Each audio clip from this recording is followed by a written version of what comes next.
আসসালামু আলাইকুম ভিউয়ার্স, আশা করি আপনারা সবাই ভালো আছেন। তো আজকের এই ভিডিওটিতে আমি আপনাদেরকে বলবো কিভাবে আপনারা একটি বিদেশি খানা তৈরি করবেন।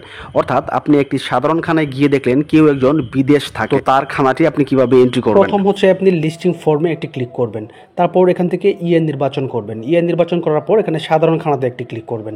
সাধারণ খানাতে ক্লিক করার পর এখানে খানার প্রধানের নাম লিখবেন, তারপর নিচে ঠিকানা লিখবেন, তারপর নিচে মোবাইল নাম্বার লিখবেন, তারপর এখানে যদি ইমেল থাকে লিখবেন, না হলে স্কিপ করে যাবেন।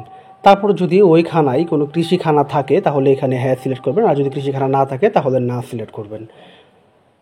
তারপর পাঁচের গতে খানায় কৃষি বহির্ভূত কোনো অর্থনৈতিক কর্মকাণ্ড আছে কি।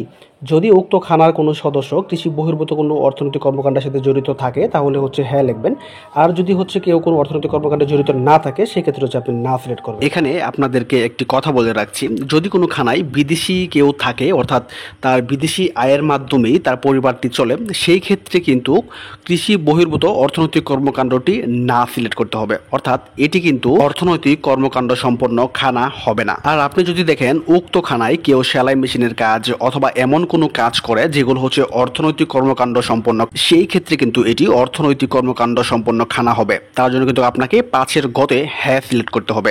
আর যদি দেখেন যে এমন কেউ কোনো কিছু করে না, শুধুমাত্র একজন লোক বিদেশ থাকে বা দুজন লোক বিদেশ থাকে, তার আয়ের মাধ্যমে সংসার চলছে, সেই ক্ষেত্রে হচ্ছে পাঁচের গতে না সিলেক্ট করতে হবে। অর্থাৎ উক্ত খানাটি অর্থনৈতিক কর্মকাণ্ড সম্পন্ন খানা হবে না। তারপর এখানে এগিয়ে জানে ক্লিক করলে আপনার কাজটি সম্পন্ন হয়ে যাবে।